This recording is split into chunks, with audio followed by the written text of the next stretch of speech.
Hello everyone, welcome to HG के guides.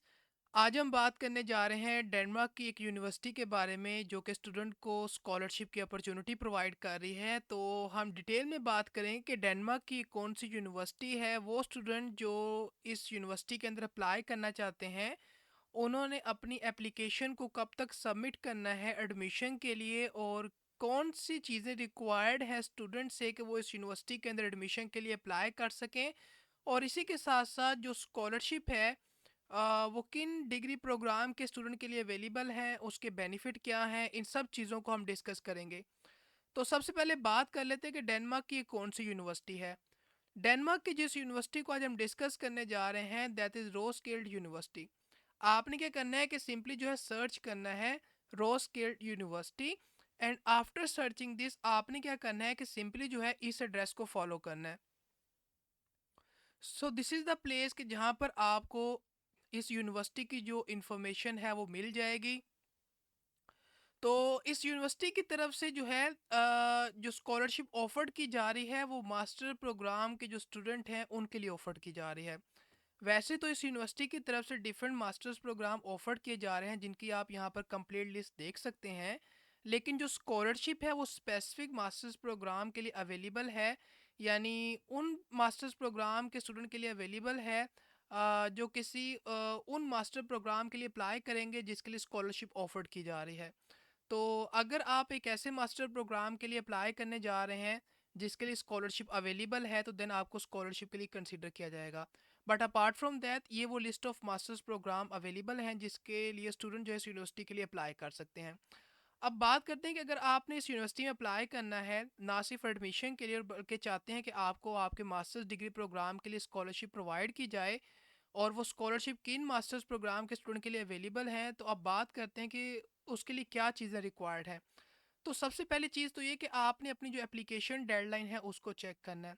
Majority of the जो masters programme है इस यूनिवर्सिटी की तरफ से जो ऑफर किए जाते हैं, उनका जो इनटेक होता है वो यूजुअली सितंबर में स्टार्ट होता है। बट अपार्ट फ्रॉम दैट कुछ और भी जो हैं मास्टर्स प्रोग्राम अवेलेबल हैं with winter admission as well. तो हम बात करेंगे उन स्टूडेंट्स की जो किसी सितंबर इनटेक के लिए अप्लाई करने जा रहे हैं, क्योंकि जो स्कॉलरशिप है वो ऐसे मास्टर्स प्रोग्राम स्टूडेंट के लिए अवेलेबल है जो सितंबर इनटेक में अप्लाई करेंगे। तो क्योंकि आप एक ऐसे स्टूडेंट हैं जो कि यूरोपियन कंट्री से बिलोंग नहीं करते, यानी आप पाकिस्तान से बिलोंग करते हैं, या कोई भी ऐसे एप्लीकेंट जो आउटसाइड ऑफ यूरोप से बिलोंग करते हैं या आउटसाइड ऑफ ईईए से बिलोंग करते हैं, ऐसे स्टूडेंट्स जो हैं उन्होंने इस एप्लीकेशन गाइडलाइन को फॉलो करना है। तो क्योंकि हम सितंबर इनटेक की बात कर रहे हैं, तो आपने जनवरी 15 तक अपनी जो एप्लीकेशन है सबमिट करनी है फॉर सितंबर इनटेक स्टडी। और इन केस अगर आप इस इनटेक के लिए अप्लाई नहीं करना चाहते, यानी वैसे किसी मास्टर्स प्रोग्राम के लिए अप्लाई करना चाहते हैं, तो देन आप सितंबर फर्स्ट तक भी अप्लाई कर सकते हैं for your February intake study. तो इस तरह से आपने अपनी एप्लीकेशन डेडलाइन को सबसे पहले चेक करना है। अब सेकंड चीज़ की तरफ आते हैं कि अगर हमने अप्लाई करना है देन एडमिशन की रिक्वायरमेंट क्या है। ऑब्वियस सी बात है, हम एक मास्टर्स प्रोग्राम स्टूडेंट की बात कर रहे हैं, तो इट्स मीन कि आपके पास जो बैचलर डिग्री है वो होनी ज़रूरी है। और जो बैचलर डिग्री आपके पास होगी वो इक्विवेलेंट होनी चाहिए डेनमार्क की जो बैचलर डिग्री है उसके। तो आपके पास बैचलर डिग्री का होना ज़रूरी है ताकि आप एक मास्टर्स प्रोग्राम के अंदर एडमिशन के लिए अप्लाई कर सकें, और आपकी जो बैचलर डिग्री है वो सारी जो स्पेसिफिक एडमिशन की रिक्वायरमेंट है उसको मीट करती हो और रेलेवेंट हो, ताकि आपको एक मास्टर्स डिग्री प्रोग्राम के अंदर एडमिशन के लिए कंसीडर किया जाए। और आपकी जो एप्लीकेशन है उसको एक्सेस किया जाता है on the basis of following criteria, यानी फॉलोइंग क्राइटेरिया की बेसिस पे स्टूडेंट की जो है एवेल्यूशन की जाती है, जिसमें ये चेक किया जाता है कि स्टूडेंट की जो डिग्री है क्या वो इक्वलेंट है या नहीं, और स्टूडेंट के पास जो बैचलर डिग्री है क्या वो सारे एलिमेंट्स को मीट करती है कि नहीं, ताकि उनको एक मास्टर्स डिग्री प्रोग्राम के लिए कंसीडर किया जाए।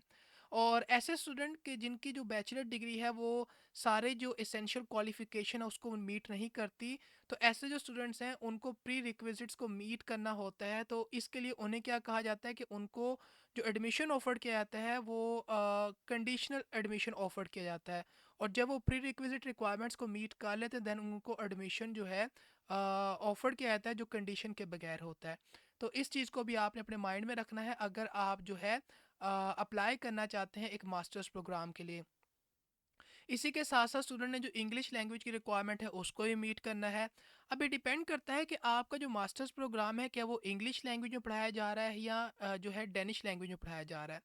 तो अगर आप एक ऐसे मास्टर प्रोग्राम के लिए अप्लाई करने जा रहे हैं जो कि इंग्लिश लैंग्वेज में पढ़ाया जा रहा है, तो आपके पास इनमें से किसी एक टेस्ट स्कोर का होना ज़रूरी है और उनका मिनिमम क्राइटेरिया भी यहाँ पर मेंशन किया गया है।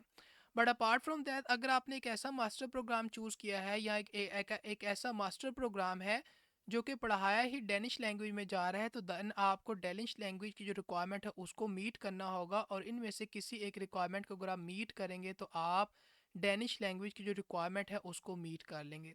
तो आपने इट्स मीन के जो लैंग्वेज की रिक्वायरमेंट है उसको भी मीट करना है। अब बात करते हैं कि नेक्स्ट जो चीज़ है हमारे पास वो ये कि आपके पास डॉक्यूमेंट कौन से होने चाहिए। तो सबसे पहली बात तो ये कि अगर आप एक ऐसे स्टूडेंट हैं कि जिनके पास अभी आपकी जो बैचलर डिग्री है वो ये नहीं है, या अगर अभी आपके पास जो लैंग्वेज रिक्वायरमेंट का जो सर्टिफिकेट है वो नहीं है, तो जो ऐसे स्टूडेंट्स हैं उनको एक्सेप्शन मिल सकती है, और उनके लिए जो डेट है उसको यहाँ पर मेंशन किया गया है। क्योंकि आप एक नॉन ईयू ईईएस सिटीज़न हैं, तो आप इस जो डेट्स हैं उनको मेंशन करेंगे फॉर योर बैचलर डिग्री कि आपने उसको सबमिट करना है। और इसी तरह अगर आपके पास अभी इंग्लिश लैंग्वेज का सर्टिफिकेट नहीं है या लैंग्वेज प्रोफिशेंसी का सर्टिफिकेट नहीं है, और आप एक नॉन ईयू ईएस सिटीज़न हैं और एप्लीकेंट हैं, तो आप इस डेट तक अपनी जो इंग्लिश लैंग्वेज प्रोफिशेंसी का टेस्ट स्कोर है उसको सबमिट करेंगे। तो अब यहाँ पर आपने खुद डिसाइड करना है कि आप इनमें से किस इनटेक के लिए अप्लाई करने जा रहे हैं। तो वो स्टूडेंट जो अप्लाई करेंगे फॉर स्टडी इन सितंबर, तो उन्होंने जो है जुलाई 1 तक अपनी जो टेस्ट स्कोर है लैंग्वेज प्रोफिशेंसी का उसको सबमिट करना है। और इसी के साथ साथ स्टूडेंट ने जो अपने डॉक्यूमेंट्स हैं उनको ऑनलाइन सबमिट करना होता है एप्लीकेशन पोर्टल पर। उससे रिलेटेड कुछ गाइडलाइंस को यहाँ पर मेंशन किया गया है। उन डॉक्यूमेंट्स में आपने अपना डिप्लोमा सबमिट करना है, अपने ट्रांसक्रिप्ट को सबमिट करना है।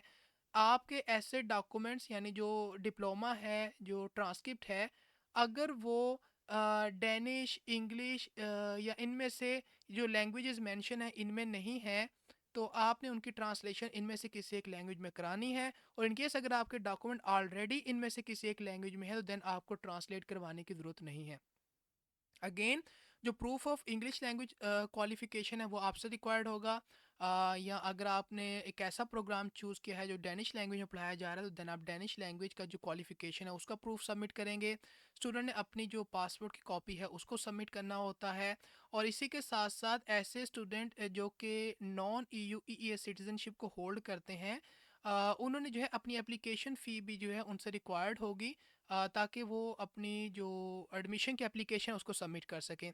और ये जो डॉक्यूमेंट है ये आपसे रिक्वायर्ड होगा इफ़ एप्लीकेबल, यहाँ पर क्लियरली मेंशन है। तो इन केस अगर आप इस डॉक्यूमेंट के लिए एप्लीकेबल हैं तो आप उस इस डॉक्यूमेंट को सबमिट करेंगे।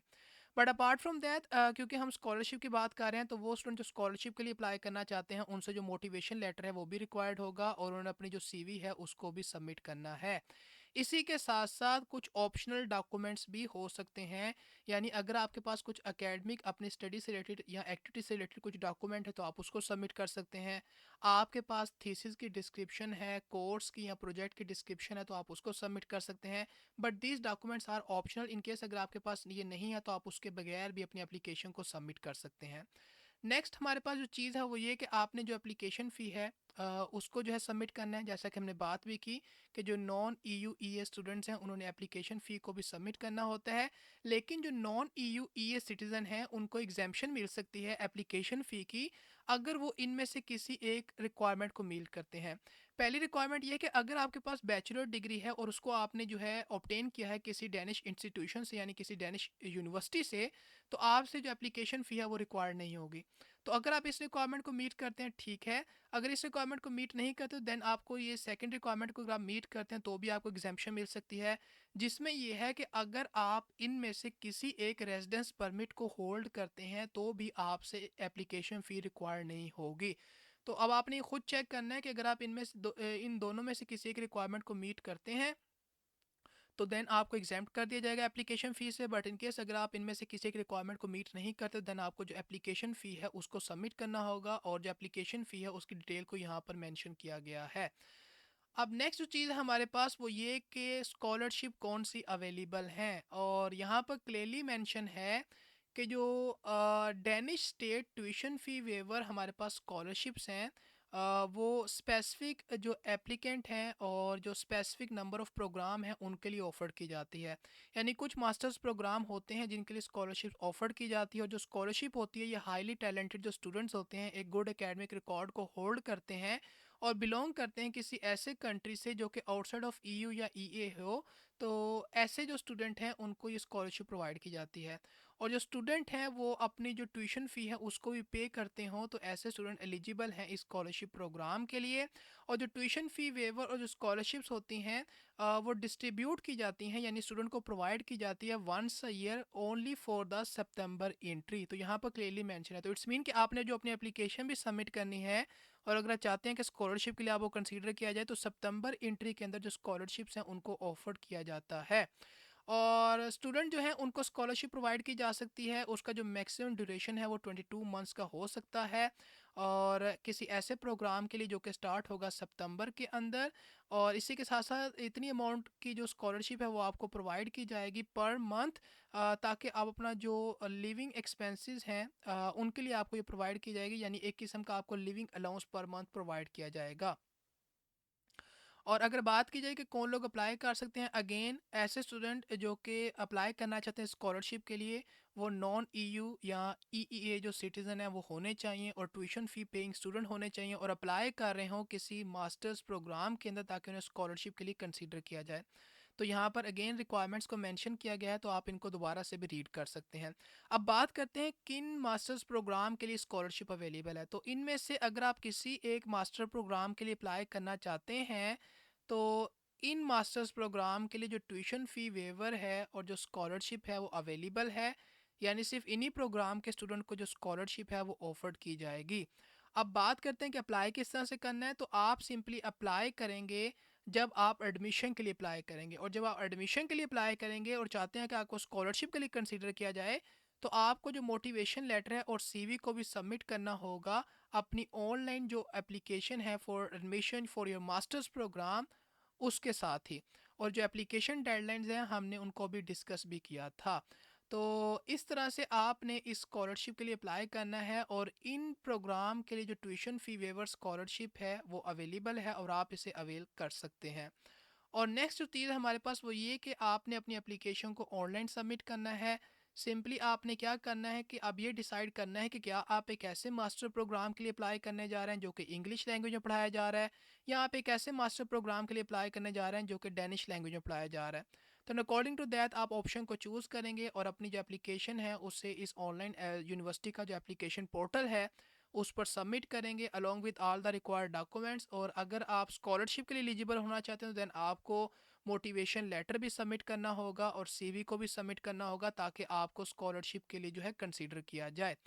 एंड जब आप अपनी एप्लीकेशन को सबमिट कर देते हैं देन जो है स्टूडेंट जो हैं आफ्टर सबमिटिंग देयर एप्लीकेशन, उनके जो बाकी टास्क्स होते हैं उनको कैरी आउट किया जाता है, बाकी जो चीज़ें होती हैं उनको कैरी आउट किया जाता है। अभी डिपेंड करता है कि आपने सितंबर एंट्री में अप्लाई किया है या फरवरी एंट्री में। तो क्योंकि हम सितंबर एंट्री में अप्लाई कर रहे हैं ताकि हमें स्कॉलरशिप के लिए कंसीडर किया जाए, तो यहाँ पर क्लियरली मेंशन है कि जो सितंबर एंट्री के स्टूडेंट हैं उनके लिए फ़र्दर कौन कौन सी जो एक्टिविटीज़ हैं उनको कैरी आउट किया जाएगा।